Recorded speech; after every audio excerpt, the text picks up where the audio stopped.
کمرہ عدالت میں مکمل خاموشی چھائی ہوئی تھی۔ ہر طرف تناؤ اور بے یقینی کا ماحول تھا۔ جج نے گلاسز کو درست کرتے ہوئے فیصلہ پڑھنا شروع کیا۔ عدالت تمام شواہد اور گواہوں کے بیانات کی بنیاد پر اس نتیجے پر پہنچی ہے کہ ملزم اسفندیار خان نے کمپنی کی خفیہ فائلیں حریف کمپنی کو فراہم کی ہیں۔ سی سی ٹی وی فوٹیج میں واضح طور پر دیکھا جا سکتا ہے کہ وہ فائل آخری بار اسفندیار کے پاس تھی۔ اس کے علاوہ شاہ نواز صاحب جیسے ایک وفادار ملازم کا بیان بھی اس بات کی تصدیق کرتا ہے کہ فائل اسفندیار خان ہی کے قبضے میں تھی۔ اسفندیار کا دل تیزی سے دھڑک رہا تھا۔ اس کی نظریں اپنے سامنے کھڑے وکیل پر تھیں، جن کی مایوس چہرے پر صاف آیا تھی۔ وہ بے قصور تھا، لیکن اس کے پاس خود کو بے گناہ ثابت کرنے کا کوئی ذریعہ نہیں تھا۔ یہ سب ایک جال تھا جو اس کے چچا زاد بھائی نے بچھایا تھا تاکہ وہ کمپنی پر قبضہ کر سکے۔ جج نے اپنی بات جاری رکھی۔ ان تمام شواہد کی روشنی میں عدالت اسفندیار خان کو جرم کا مرتکب قرار دیتی ہے۔ انہیں 3 سال قید بامشقت کی سزا سنائی جاتی ہے۔ اس دوران کمپنی کا انتظام ان کے چچا زاد بھائی فرحان احمد کے سپرد کیا جائے گا۔ فیصلہ سنتے ہی اسفندیار کے جسم سے جیسے جان نکل گئی۔ اس کی آنکھوں کے سامنے اس کی محنت، اس کی لگن اور اس کے والد کا خواب بکھرتا نظر آ رہا تھا۔ وہ غصے سے کانپ رہا تھا، لیکن اس کی زبان گنگ تھی۔ وہ زور سے چیخنا چاہتا تھا، یہ کہنا چاہتا تھا کہ وہ بے قصور ہے، لیکن اس کی آواز حلق میں ہی اٹک کر رہ گئی۔ پولیس اہلکار اس کو لے جانے کے لیے آگے بڑھے اور اسفندیار بے بسی سے اپنی نشست سے اٹھ کھڑا ہوا۔ باہر نکلتے ہوئے اس کی آخری نظر اس کے چچا زاد فرحان پر پڑی، جس کے چہرے پر ایک فاتحانہ مسکراہٹ تھی۔ وہ جانتا تھا کہ اس کے ساتھ بہت بڑا دھوکہ ہوا ہے، لیکن وہ کچھ نہیں کر سکتا تھا۔ وہ مجرم نہیں تھا، مگر اسے مجرموں کی طرح جیل جانا تھا۔ شب ڈھل چکی تھی اور گھڑی کی سوئیاں 12 بجا رہی تھی۔ امل بے چینی سے دروازے کی طرف دیکھ رہی تھی۔ اس کی نظریں ہر دستک پر اٹھیں، مگر ہر بار مایوسی کا سامنا ہوتا۔ آخر کار وہ کھڑی ہوئی اور بالکنی میں جا کر سڑک پر نگاہ دوڑانے لگی۔ سڑک پر سناٹا تھا اور ہو کا عالم تھا۔ وہ اپنے باپ کے لیے فکر مند تھی۔ شاہ نواز صاحب کبھی کتنی دیر نہیں لگاتے، اور آج کل تو وہ کچھ زیادہ ہی پریشان نظر آ رہے تھے۔ پھر اسے دور سے ایک مانوس سایہ آتا دکھائی دیا۔ اس کے دل میں ایک امید کی کرن جاگی۔ جیسے جیسے وہ سایہ قریب آیا، امل کے چہرے پر مسکراہٹ پھیل گئی۔ یہ اس کے بابا ہی تھے۔ وہ تیزی سے بالکنی سے نیچے آئی اور دروازے کی طرف بھاگی۔ اس نے دروازہ کھولا اور اس کے سامنے ایک تھکا ہارا چہرہ تھا۔ شاہ نواز صاحب کی آنکھیں سرخ تھیں اور جسم میں سکت نہیں تھی۔ بابا، آپ اتنی دیر سے کیوں آئے؟ امل نے فکر مندی سے پوچھا۔ آپ کو اپنی صحت کا بھی خیال رکھنا چاہیے۔ شاہ نواز صاحب نے ایک گہری سانس لی اور مسکرا کر کہا، بیٹا کام ہے۔ کام ہی کچھ ایسا تھا کہ دیر ہو گئی۔ تم نے کیوں اتنی دیر تک جاگ کر میرا انتظار کیا؟ بابا آپ بھی نا، آپ کو اندازہ ہے کہ میں کتنی پریشان تھی۔ آپ اس عمر میں بھی اتنا کام کیوں کرتے ہیں؟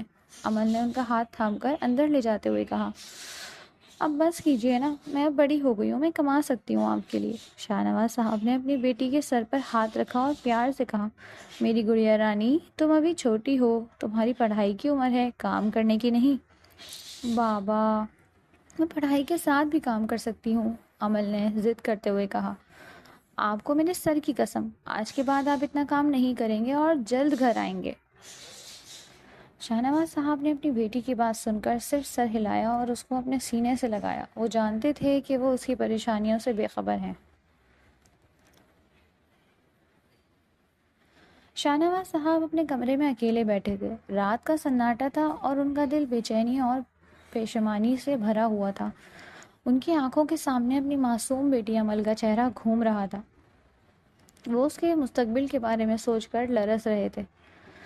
میں تو اس دنیا سے چلا جاؤں گا، مگر میری عمل کا کیا ہوگا؟ وہ سوچنے لگے۔ اس کا کوئی سہارا نہیں ہے، وہ تو اس دنیا کی چالاکیوں سے واقف بھی نہیں۔ مجھے اس کے لیے کچھ کرنا ہوگا۔ ان کا دماغ تیزی سے کام کر رہا تھا۔ انہیں اپنی بہن کا بیٹا آریان یاد آیا۔ ہاں، آریان ہی ہے جو میری عمل کو خوش رکھ سکتا ہے۔ انہوں نے ایک فیصلہ کر لیا، وہ عمل کی شادی آریان سے کروا دیں گے۔ اس طرح وہ نہ صرف ایک اچھے رشتے میں بن جائے گی، بلکہ اس کا مستقبل بھی محفوظ ہو جائے گا۔ اس فیصلے کے بعد ان کے دل کا بوجھ کچھ کم ہوا، لیکن پھر بھی انہیں عمل سے بات کرنے کی ہمت نہیں ہو رہی تھی۔ اگلی صبح امل اپنے بابا کے لیے ناشتہ لے کر آئی۔ اس نے دیکھا کہ وہ آج بھی پریشان لگ رہے ہیں۔ بابا، آپ ابھی بھی پریشان ہیں؟ اس نے پوچھا۔ شاہ نواز صاحب نے ایک گہری سانس لی اور امل کو اپنے پاس بٹھایا۔ بیٹا، تم سے ایک بات پوچھنی ہے۔ جی بابا، آپ پوچھیں نا، امل نے ان کے چہرے پر نگاہ جماتے ہوئے کہا۔ بیٹا، اگر میں تم سے کچھ مانگوں تو کیا تم مجھے انکار تو نہیں کرو گی؟ ان کی آواز میں ایک عجیب سی لرزش تھی۔ امل حیران رہ گئی۔ بابا، آپ یہ کیسی باتیں کر رہے ہیں؟ آپ کا ہر حکم میرے لیے سر آنکھوں پر۔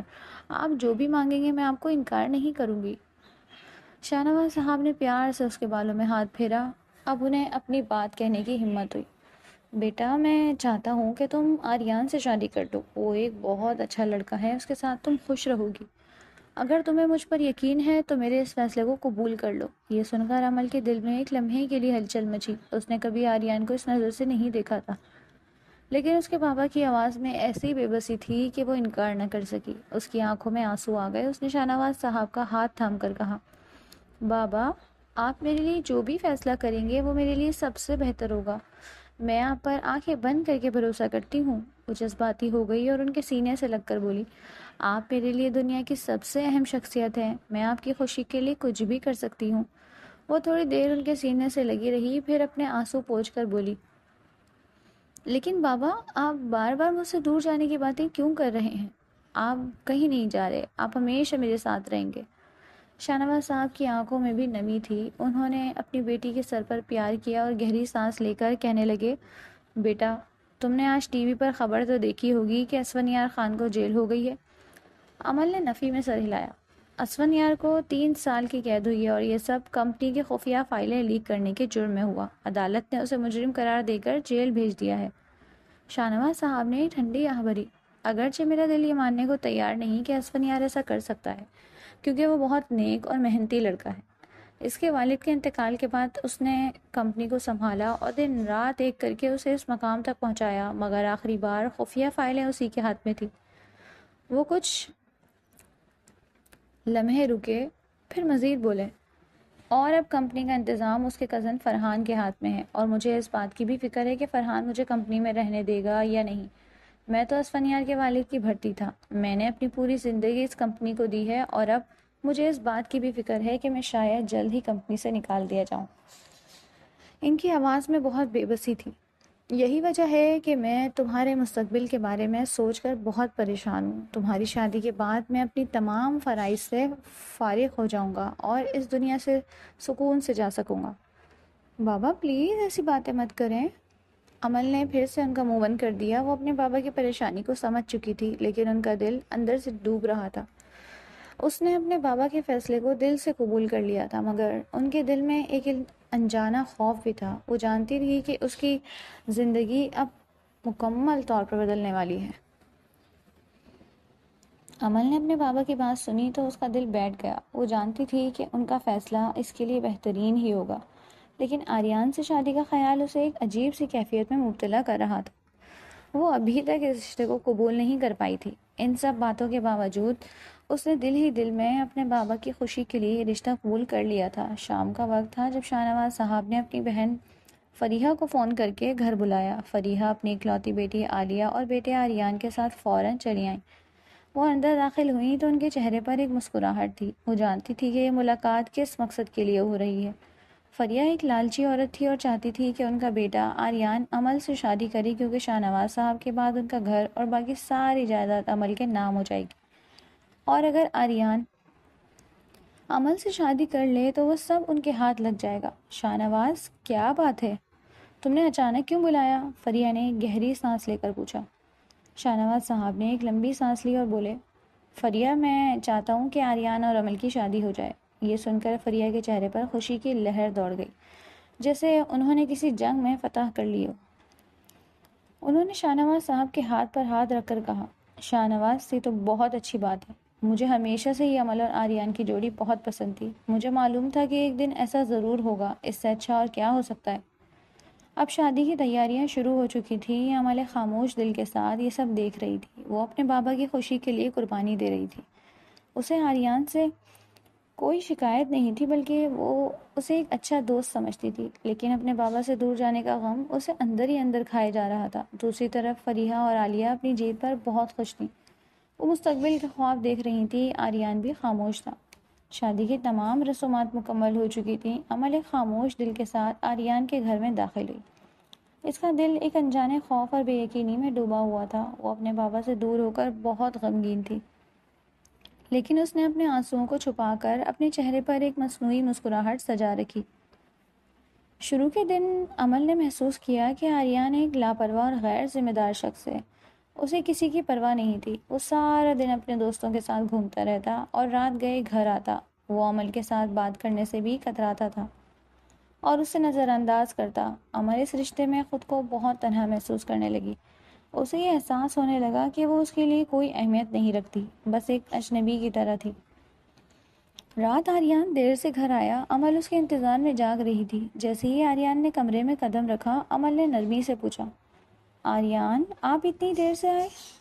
یہ میرا گھر ہے، میں جب چاہوں آؤں، جب چاہوں جاؤں، تمہیں اس سے کیا؟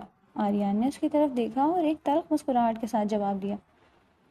آریان کے اس روپ سے امل کا دل ٹوٹ گیا۔ اسے محسوس ہوا کہ اس کے لیے اس رشتے کی کوئی اہمیت نہیں، وہ اس کے لیے صرف ایک اور شخص ہے۔ امل کی آنکھوں میں آنسو آ گئے۔ اس نے خاموشی سے اپنا رخ موڑ لیا اور بستر پر لیٹ گئی۔ وہ ساری رات جاگتی رہی۔ اس کا دل غم اور مایوسی سے بھرا ہوا تھا۔ دن ہفتوں میں اور ہفتے مہینوں میں بدل گئے۔ امل اپنی شادی شدہ زندگی کے دکھوں کو اپنے اندر ہی سمیٹے ہوئے تھی۔ وہ آریان کے بے حسی اور لاپرواہی سے روزانہ لڑتی تھی، لیکن اس نے کبھی اپنے بابا سے کچھ بھی نہیں بتایا۔ جب بھی وہ اپنے بابا سے بات کرتی، ان کی آواز میں کمزوری اور ان کے الفاظ میں تھکن محسوس کرتی۔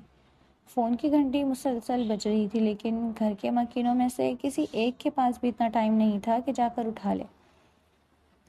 امل نے برتن چھوڑ کر ہاتھ خشک کرتے ہوئے فون ریسیو کیا۔ فون کرنے والا کوئی اور نہیں، شاہ نواز صاحب تھے۔ امل کی آواز سن کر بولے، بیٹا تم ٹھیک تو ہو نا؟ جی بابا، میں بالکل ٹھیک ہوں، امل نے جھوٹ بولتے ہوئے کہا۔ آپ کیسے ہیں؟ آپ کی طبیعت کیسی ہے؟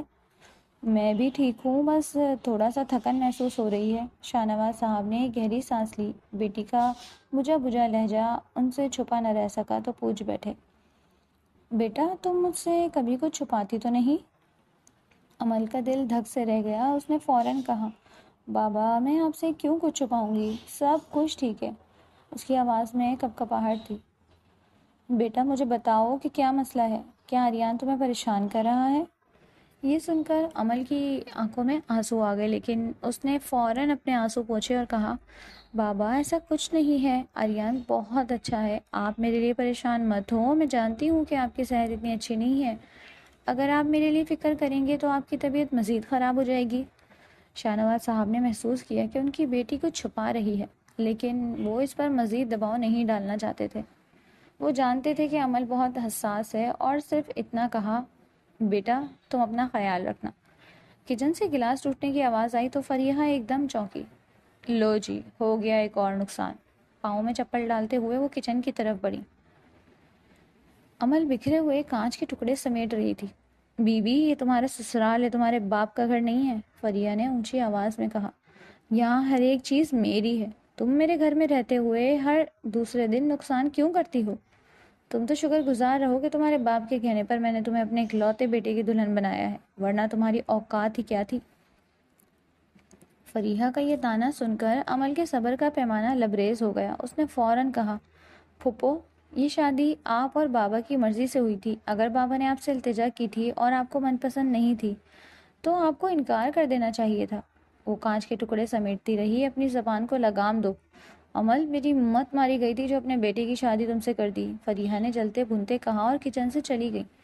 فریحہ کا رویہ دن بدن بدلتا جا رہا تھا۔ شادی کے بعد کے ابتدائی دن تو بہت اچھے گزرے تھے، لیکن جیسے ہی شاہ نواز صاحب کی مالی حالت کمزور ہونے لگی تو فریحہ کا رویہ بھی بدلنے لگا۔ اب وہ عمل کو طعنے دیتی رہتی تھی، آریان گھر کا راشن ختم ہو گیا ہے، کل پکانے کے لیے پریشانی ہوگی، پلیز آتے ہوئے لے آئیے گا۔ عمل نے کمرے میں داخل ہو کر فون پر گیم کھیلتے ہوئے آریان سے کہا۔ آریان کی اسکرین پر تیزی سے چلتی ہوئی انگلیاں ایک دم رک گئیں۔ وہ مڑا اور عمل کی طرف غصے سے دیکھا۔ جب آنا تو کچھ برا سناتی ہوئی ہی آنا، اس نے تلخی سے کہا۔ میں نے کوئی ٹھیکہ نہیں لے رکھا کہ میں تم سب کا پیٹ بھرتا رہوں۔ عمل حیران رہ گئی۔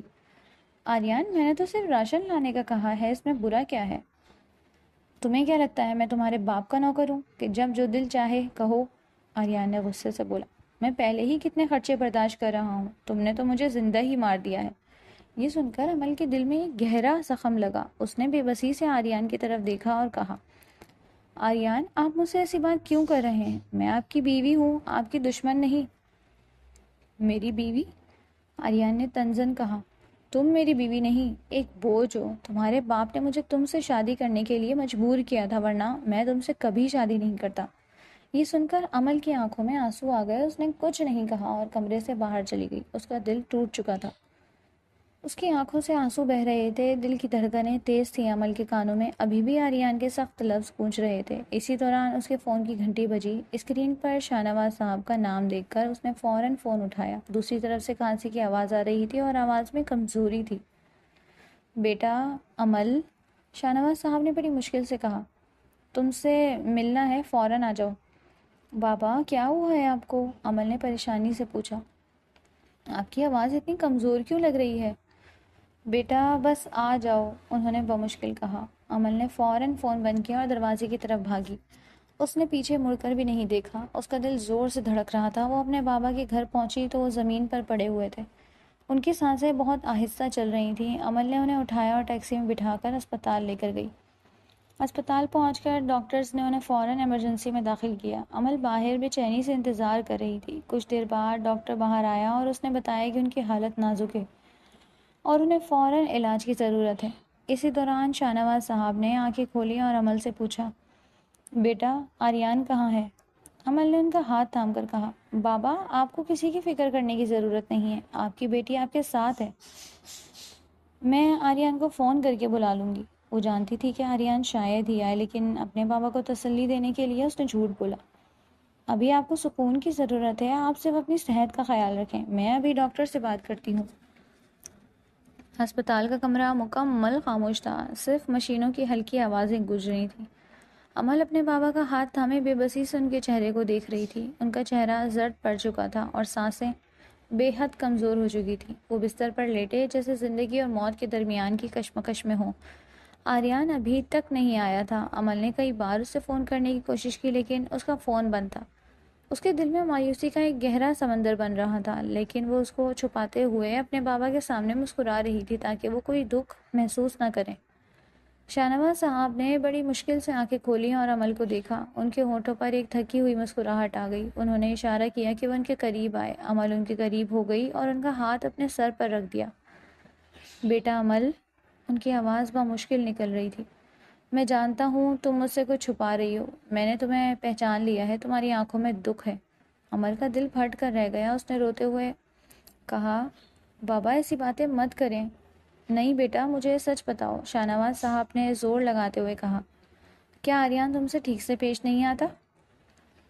عمل نے جھوٹ بولا، بابا وہ بہت اچھا ہے۔ یہ سن کر شاہنواز صاحب نے سر ہلایا اور کہا، مجھے پتا ہے بیٹا، مجھے پتا ہے۔ وہ کچھ لمحے رکے، پھر دوبارہ کہنے لگے، میں نہیں چاہتا تھا کہ تمہاری زندگی میں کوئی دکھ آئے، میں نے سب کچھ تمہارے لیے کیا، لیکن اب مجھے پتا چلا کہ میں نے غلط فیصلہ کیا ہے۔ شاہنواز صاحب نے ایک گہرا سانس لیا اور آہستہ آہستہ اپنی آنکھیں بند کر لیں۔ ان کا ہاتھ جو عمل نے تھاما ہوا تھا وہ نرم پڑ گیا۔ عمل کا دل بیٹھ گیا۔ اس نے محسوس کیا کہ ان کے بابا کی زندگی کی شمع بجھ رہی ہے۔ اس نے زور سے روتے ہوئے کہا، بابا آپ مجھے چھوڑ کر کہاں جا رہے ہیں؟ لیکن تب تک بہت دیر ہو چکی تھی۔ شاہنواز صاحب اس دنیا سے جا چکے تھے۔ عمل ان کے جسم سے لپٹ کر زور زور سے رونے لگی۔ ان کی زندگی کا سب سے اہم ستون ٹوٹ چکا تھا۔ اس کا دل بے بسی اور درد سے بھر گیا تھا۔ اپنے بکھرے وجود کے ساتھ عمل اپنے بابا کی موت کا ماتم منا رہی تھی۔ شاہنواز صاحب کی وفات کا غم اس کے دل پر ایک گہرے زخم کی طرح تھا۔ وہ کمرے کے ایک کونے میں گمسم بیٹھی تھی۔ آنسو اس کے گالوں پر بہہ رہے تھے۔ اس کی نظریں لوگوں پر تھیں جو اس کے بابا کے جنازے پر تعزیت کے لیے آ رہے تھے۔ اچانک عمل کی نظر اپنی پھپھو فریحہ جو وہاں موجود لوگوں کے سامنے ڈرامہ کر رہی تھیں۔ فریحہ نے ایک مصنوعی غمگین چہرہ بنایا ہوا تھا اور وہ زور زور سے رو رہی تھی۔ میرا بھائی، مجھے اکیلا چھوڑ کر کہاں چلے گئے؟ ہائے، اب میری عمل کا کیا ہوگا؟ وہ تو یتیم ہو گئی۔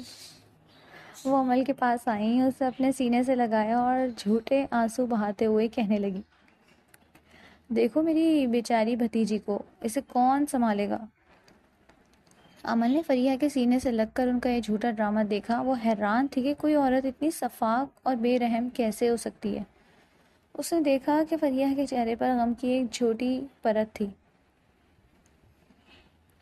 لیکن ان کی آنکھوں میں ایک عجیب سی چمک تھی۔ وہ بہت اچھی طرح سے اداکاری کر رہی تھیں۔ کوئی بھی شخص ان کے اس ڈرامے پر شک نہیں کر سکتا تھا۔ سب لوگ ان کی ہمدردی کر رہے تھے اور ان کو تسلی دے رہے تھے۔ عمل نے اپنے دل ہی دل میں سوچا، کتنی خوبصورتی سے یہ اپنا روپ بدل لیتی ہیں، کوئی بھی ان کی اصلیت نہیں جانتا۔ اسے آریان ابھی کہیں نظر نہیں آ رہا تھا۔ اس کا دکھ اور بھی بڑھ گیا۔ وہ تنہا تھی اور اس کی تنہائی نے اسے مزید کمزور کر دیا۔ اپنے بابا شاہ نواز صاحب کے گزر جانے کے بعد مہینوں گزر گئے تھے۔ عمل نے جیسے تیسے خود کو سنبھال لیا۔ دکھ کا وہ گہرا زخم اب ایک خاموش داغ کی صورت اس کے دل میں تھا۔ اس کی زندگی میں کوئی تبدیلی نہیں آئی، وہی تنہائی، وہی فریحہ کے طعنے اور آریان کی بے رخی۔ لیکن اب عمل نے ان سب باتوں کو دل سے لگانا چھوڑ دیا تھا۔ اس نے یہ سوچ کر سکون حاصل کر لیا تھا کہ اب وہ نہ آریان کو بدل سکتی ہے اور نہ ہی فریحہ کے رویے کو۔ آج صبح وہ اٹھی اور تیار ہوئی۔ عمل کا ارادہ شاہ نواز صاحب کی فرم میں ان کی جگہ کام کرنے کا تھا۔ اسے تیار دیکھ کر آریان کے ماتھے پر بل پڑے۔ صبح صبح کہاں جا رہی ہو؟ ناشتے پر بیٹھو، اس نے عمل کو تیار دیکھ کر پوچھا۔ میں جاب کروں گی، عمل نے بہت ہی عام سے لہجے میں جواب دیا۔ اور کس کی اجازت سے؟ آریان نے تیوری چڑھا کر پوچھا۔ گھر کے جو حالات چل رہے ہیں، میرا نہیں خیال کہ کسی کی اجازت کی ضرورت ہے، عمل نے آریان پر طنز کرتے ہوئے کہا، اور خاص طور پر اس شخص کی جو اپنی ذمہ داریوں کو سمجھنے کے قابل نہیں، یا شاید سمجھنا نہیں چاہتا۔ اس سے پہلے کہ آریان کچھ کہنے کے لیے لب کھولتا، فریحہ نے اس کے بازو پر ہاتھ رکھتے ہوئے چپ رہنے کا اشارہ کیا۔ عمل نے ناشتے کی پلیٹیں سمیٹیں اور کچھ کچن میں رکھنے چلی گئی۔ بے وقوف لڑکے، جب وہ کر رہی ہے تو کرنے دو، اچھا ہے کما کر یہیں لائے گی، فریحہ نے آریان کو عمل کے جانے کے بعد پٹی پڑھاتے ہوئے کہا، اور جتنی جلدی ہو سکے اس کے باپ کا مکان بھی اپنے نام کروا لو۔ فریحہ کی بات سن کر آریان نے ایک لمبی سانس لی اور خاموش ہو گیا۔ عمل نے سب کچھ سن لیا تھا، لیکن اس نے کوئی رد عمل نہیں دیا۔ وہ اپنی زندگی کی ڈور خود سنبھالنا چاہتی تھی۔ عمل اپنے بابا کی فرم میں پہلی بار قدم رکھ رہی تھی۔ وہی دفاتر، وہی لوگ اور وہی ماحول، لیکن آج سب کچھ بہت مختلف لگ رہا تھا۔ ایک طرف دکھ تھا کہ اس کے بابا اس دنیا میں نہیں تھے، اور دوسری طرف ایک ذمہ داری کا احساس تھا جو اس کے کندھوں پر آ پڑا تھا۔ وہ استقبالیہ پر پہنچی تو ایک ملازم نے پوچھا، آپ کس سے ملنا چاہتی ہیں؟ میں عمل شاہ نواز ہوں، میں یہاں اپنے بابا کی جگہ کام کرنے آئی ہوں، عمل نے اعتماد سے جواب دیا۔ ملازم نے اسے دیکھ کر شک کی نظر سے دیکھا، لیکن اس نے اسے اندر جانے کا راستہ دے دیا۔ عمل اپنے بابا کے دفتر میں داخل ہوئی۔ سب کچھ ویسا ہی تھا جیسا وہ چھوڑ کر گئے تھے۔ میز پر ان کی تصاویر، ان کی کتابیں اور کاغذات، یہ دیکھ کر اس کی آنکھوں میں آنسو آ گئے۔ اس نے خود کو روکا اور مضبوط رہنے کا فیصلہ کیا۔ 3 سال گزر گئے تھے۔ اسفن یار خان جیل سے واپس آ چکا تھا۔ کمپنی کے ملازمین نے اسے خوش آمدید کہا۔ اس کے چہرے پر ایک تلخی اور غصہ تھا۔ وہ سب کو دیکھتے ہوئے اپنے دفتر کی طرف بڑھا۔ دفتر میں داخل ہوتے ہی اس کی نظر عمل پر پڑی جو شاہ نواز صاحب کی کرسی پر بیٹھی تھی۔ یہ کون ہے؟ اسفن یار نے اپنے ایک ملازم سے پوچھا۔ یہ عمل ہے، شاہ نواز صاحب کی بیٹی، ملازم نے جواب دیا۔ یہ سن کر اسفن یار کے ہونٹوں پر ایک تلخ مسکراہٹ پھیل گئی۔ اس نے عمل کی طرف دیکھا جس کی آنکھوں میں گہری سنجیدگی تھی۔ اسے شاہ نواز صاحب کا بیان یاد آیا جس کی وجہ سے وہ جیل گیا تھا۔ وہ سوچ رہا تھا کہ کس طرح ایک وفادار ملازم نے اس کے ساتھ غداری کی اور اسے دھوکے سے جیل بھجوا دیا۔ وہ کچھ نہیں بولا، بس ایک سرد نگاہ عمل پر ڈال کر اپنے دفتر کی طرف بڑھ گیا۔ فون کی گھنٹی بجی۔ عمل نے اسفن یار خان کے دفتر کا نمبر دیکھا اور فوراً فون اٹھایا۔ آ جائیں مس عمل، مجھے آپ سے کچھ بات کرنی ہے۔ اسفن یار کی آواز سرد تھی۔ عمل کا دل تیزی سے دھڑکنے لگا۔ وہ جھجکتے ہوئے چھوٹے چھوٹے قدموں کے ساتھ اسفن یار کے دفتر تک پہنچی، دروازے پر ہلکی دستک دی اور بولی، میں آئی کم ان سر؟ یس پلیز مس عمل۔ اسفن یار اپنی کرسی پر مکمل شان و شوکت سے بیٹھا تھا۔ جی سر، آپ نے بلایا تھا؟ عمل نے اس سے پوچھا۔ یس مس عمل، بالکل میں نے بلایا تھا۔ وہ کرسی سے اٹھا اور اس کی طرف مڑا۔ آپ کے والد صاحب کے انتقال کا سن کر بہت افسوس ہوا، اس نے کہا۔ عمل نے اپنی نظریں نیچے جھکا لیں۔ وہ جانتی تھی کہ اسفنیار یہ صرف رسم کے طور پر کہہ رہا ہے۔ تو پھر اب آپ نے ان کی جگہ جوائن کر لی ہے تو میں آپ کو آپ کی کچھ ذمہ داریاں سمجھا دوں، اسفنیار نے کہا۔ سب سے بڑی اور پہلی بات تو یہ کہ جو کام جب دیا جائے اسے پینڈنگ میں ڈالے بغیر مقررہ تاریخ سے پہلے مکمل کرنا ہے۔ دوسری اور اہم بات یہ کہ اگر آپ ایک خاتون ہیں تو یہاں یہ سوچ کر آپ کو کوئی رعایت نہیں ملے گی، اور اگر آپ کو اضافی گھنٹے بھی دینے پڑے تو دینے ہوں گے۔ وہ ایک کے بعد ایک چیز اسے مزے لے لے کر بتا رہا تھا۔ اس کمپنی میں سستی، غفلت اور وقت کا ضیاع بالکل برداشت نہیں کیا جائے گا۔ کام مکمل نہ ہونے پر میری جانب سے کوئی رعایت نہیں ملے گی۔